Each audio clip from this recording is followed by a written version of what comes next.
I remember in the late 90s, early 2000s when the internet was becoming more readily available and a lot cheaper. All the internet safety talks the school used to give and your parents used to tell you, don't talk to strangers on the internet because you'll probably end up murdered or you don't know who you're talking to and all that sort of stuff. But nowadays, I literally summon people from the internet to go and hang out with. So I've summoned a Robert and we're going to go hang out in Prospect today.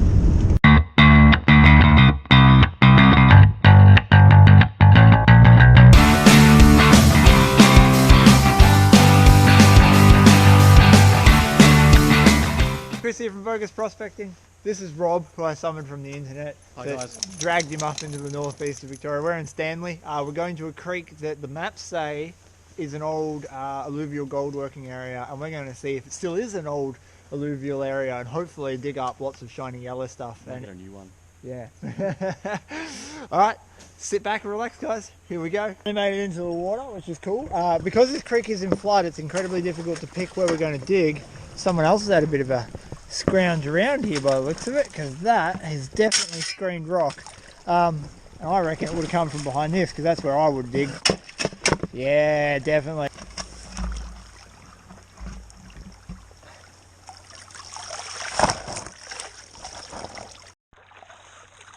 Even got a really nice place to pan it off. I reckon there'll be gold in this. I'm willing to bet there will be gold. And I see gold. Actually, I see alright looking gold. And a ton of little gems by the looks of it as well. Alright, cool. Well, we found it. It's in the red. Yeah. So in this creek, the gold I know is in the red. You can see some of it here. That red clay is where it's all oxidized and you get the ironstone. You get almost no black sand in this. You get mostly ironstone, and that's why you get that red clay. And then you've got that pipe clay underneath it. Now that smooth stuff's not going to have anything in it. But on the other side there's rock and gravel mixed in. And that's where the gold's going to be sitting. This is a much better pan. I've got a much more material in it, so hopefully the spec count will go up. See it?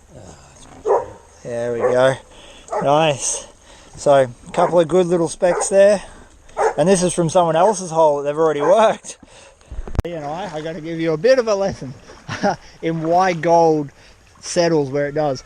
Now that the creek's in flood, it's a really good demonstration to see where the water's flowing. You can see the main current of the stream coming down here where these bubbles are, and as it comes over the rapids here, this is turbulent water. Now, there's a chance that gold will start dropping here because there's going to be low pressure systems behind the rocks that are causing this turbulence. But you can see that the stream is still going quite fast, so it will carry a lot of gold down.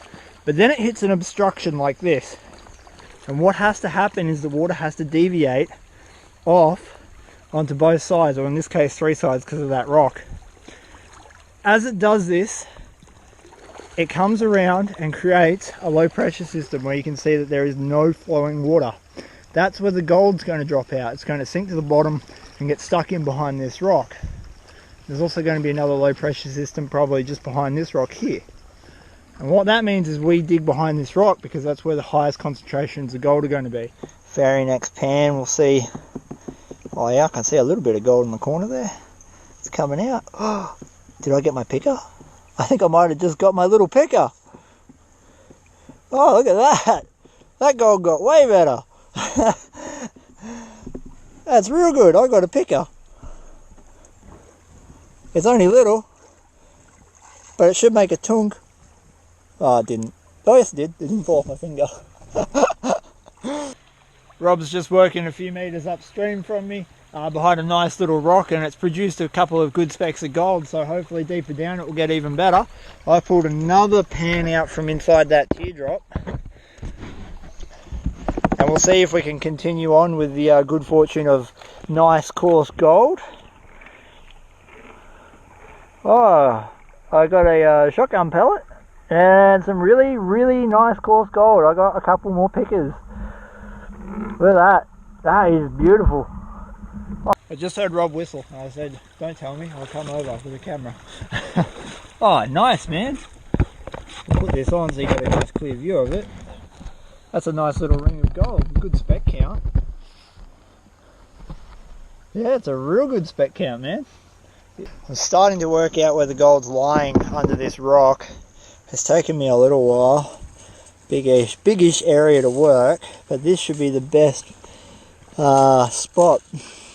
Finally got a big rock out of the way, and it is. I have found another picker. Look at that.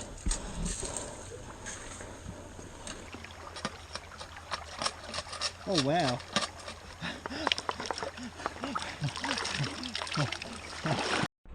I just saw a good bit poke its head out in the pen. I thought I'd come and share the experience with Rob and the camera. Shotgun pellets. Look at that bit just next to the shoddy pellets.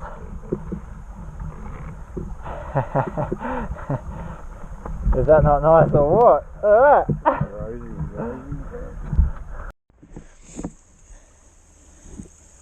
Just hit the clay layer in a new spot behind a new rock. And there is gold again. Hey, it's back. You can just barely see it. There's a nice bit of turbulence and flat water there behind a rock, right next to where Rob's working in his hole. He's still going down and still finding gold. So we're going to see how much gold is sitting in behind that rock. I can already see some of one of the ripples there, just there. Get it all down the bottom. Let's find out. Oh, it's a nice coarse black sand. Oh my god. Rob. There's not much there, what are you worried about? Oh, I should just go home. Like, I can't find anything today. Oh, you're only getting handfuls of pickers, what's going on? Oh, it's just bloody useless. Guys, the day is getting on. Unfortunately, my camera is about to run out of battery, so we're going to do a quick overrun of what happened today, and then we're going to show you some sweet gold. This section of creek is basically a wide, slow section, and that's why the gold dropped out where it did. High pressure came down here and then started depositing very large rocks just here as it got to the widest point, including that big one that we started with. And this is where the gold drops as well. It's a perfect demonstration of where gold will drop in a low pressure area. Just as it expands from the high pressure to the low pressure is where it will dump large rocks, and that's where you should dig for the gold, because if it's going to be anywhere, it will be in amongst those boulders. It also adds the added bonus of having large rocks cause slow, low pressure sections directly behind them, like we did on that large rock, and that will cause additional gold to fall out on top of them in very specific areas. Thank you very much for watching, guys. I hope you enjoyed this video, and check out this gold.